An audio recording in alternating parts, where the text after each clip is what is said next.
Then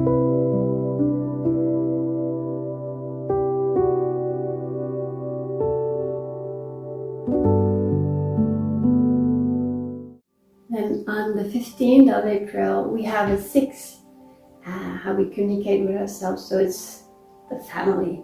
Like I said, this entire week, we are focused on our family, our close ones, our home, and feeling protected and home and safe.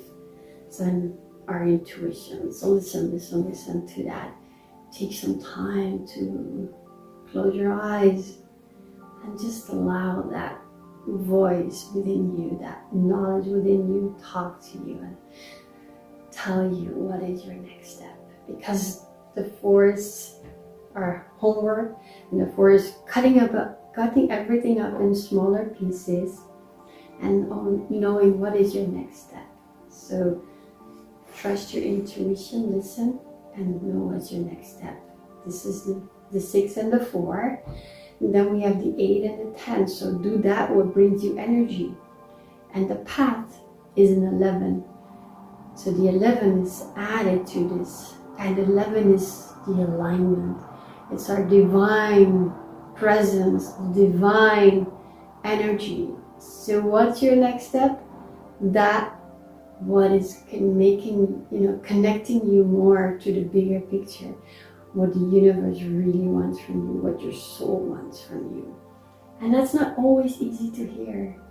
It's not always what our mind thinks or what the people around us think, but when you can connect to that, when you know it, it's the one logical step to take.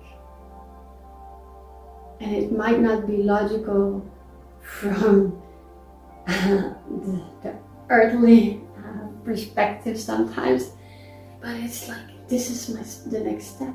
It's my next step towards my happiness, towards showing or becoming or being what's inside me and allowing that to flow through. And it sounds really big when I say that, so let's try to make it more practical, so you can take it, understand it and experience it, because it's not a concept, we're not talking about a concept. We're here, we're bringing heaven on earth. This is, the 11 for me is bring heaven on earth. So be grateful for your life, be grateful for your breath, be grateful for the health, be grateful for everything that you have, and thank the universe for this experience. And when we're grateful, we can share our light. The 11 is connected to the lighthouse.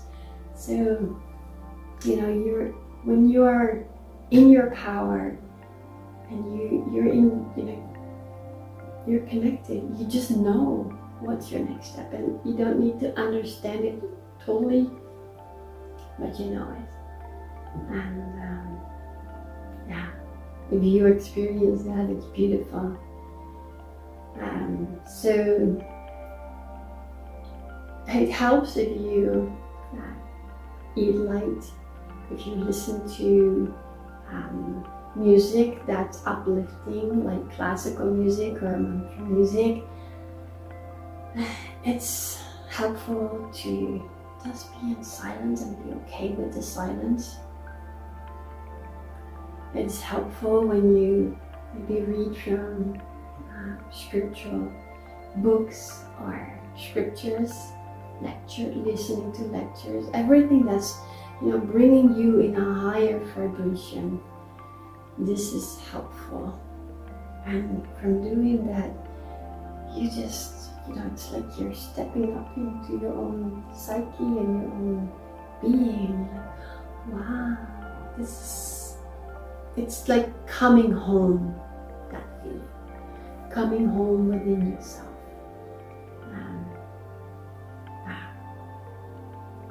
And that's beautiful. And if you can experience that, then you will have more inner peace. And when we have inner peace, that's the most important thing.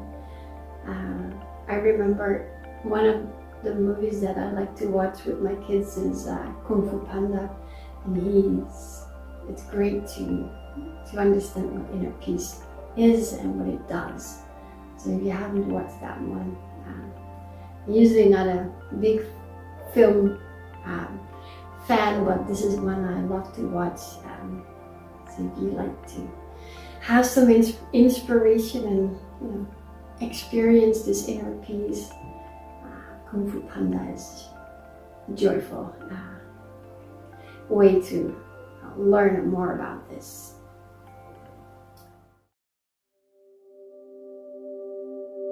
Thank you.